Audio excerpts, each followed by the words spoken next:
আসসালামু আলাইকুম এভরিওয়ান। কি অবস্থা সবার? সবাই কেমন আছো? আশা করছি আল্লাহর অশেষ রহমতে যে যেখানে আছো আলহামদুলিল্লাহ ভালো আছো, সুস্থ আছো। প্রায় 1 বছর পরে মনে হচ্ছে যে আমি ভিডিওতে ভয়েস দিচ্ছি। তো 1 বছরে আমার জীবনে নানা পরিবর্তন এসেছে, যার কারণে সেরকমভাবে তোমাদের সঙ্গে আমি কোনো ভিডিও শেয়ার করতে পারিনি। তো বন্ধুরা, আজকে ছোট্ট একটি ভিডিও নিয়ে তোমাদের সামনে হাজির হয়েছি। আশা করছি আজকের ভিডিওটা তোমাদের ভালো লাগবে। তো আমি বেশ কিছুদিন আগে ফেসবুক স্ক্রল করতে করতে বেবিদের এই ছোট্ট ছোট্ট কিউট প্রোডাক্টগুলো দেখতে পাই। তো ভাবলাম যে আমার ছোট্ট সোনার জন্য নিয়ে নেই। তো তোমরা সবাই তো জানো, তোমাদের সঙ্গে শেয়ার করেছিলাম যে আমার আলহামদুলিল্লাহ মাশাআল্লাহ একটা ছোট্ট পরি এসেছে আমার সংসারে। তো তারই জন্য ভাবলাম যে বেবি কেয়ার সেটটা অর্ডার করে, তো নতুন মা হলে যা হয় আর কি, চোখের সামনে যাই দেখি তাই আর কি কিনতে ইচ্ছা করে বাচ্চার জন্য। তো এই বেবি কেয়ার সেটটা আর হচ্ছে বাবুর গোসলের জন্য একটা শাওয়ার মগ নিয়েছি আমি।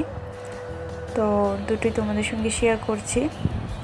বেবি কেয়ার সেটে মোট 10টা প্রোডাক্ট থাকে, আর সবগুলো প্রোডাক্টই খুবই দরকারি বাচ্চাদের জন্য।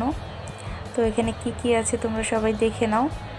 আমরা বড়রা যে জিনিসগুলো ইউজ করি সেগুলো আসলে ছোট বাচ্চাদেরকে ইউজ করানো ঠিক না।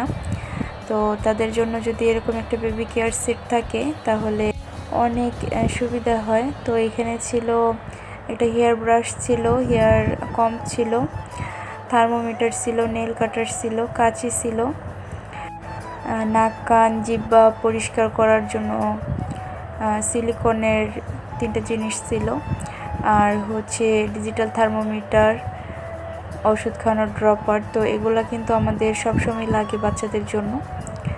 তো আমি এই প্রোডাক্টগুলো নিয়েছি baby shop by Tamanna page থেকে।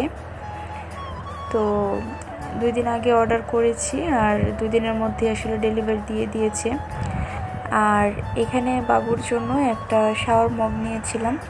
তো এটা দিয়ে বাবুকে আমি যেদিন প্রথম শাওয়ার করাই, তো অনেস্টলি আমি আসলে কথাটা বলতেছি, আমার বাচ্চা ভীষণই ভয় পেয়েছে। তো এটা আমি রেখে দিয়েছি, ও যখন বড় হবে তখন ইনশাল্লাহ এটা দিয়ে গোসল করতে পারবে ও নিজে নিজেই। তো আমি ওকে যখন গোসল করানোর জন্য এটাতে পানি নিয়েছি, ও এটা দেখেই কান্না শুরু করে দিছে। তো আসলে বুঝতে পারছিলাম না কেন এই কাজটা করেছে, হয়তো ছোট বাচ্চা তাই হয়তো ভয় পেয়েছে। তো আমি এটা যত্ন করে রেখে দিয়েছি ওর জন্য, আর জিনিসটা আমার কাছে খুবই কিউট লেগেছে। তো বন্ধুরা, জিনিসগুলো তোমাদের কাছে কেমন লাগলো অবশ্যই আমাকে কমেন্টে জানাও। সবাই ভালো থাকো। ছোট্ট ভিডিওটা এখানেই শেষ করছি। আল্লাহ হাফেজ, আসসালামু আলাইকুম।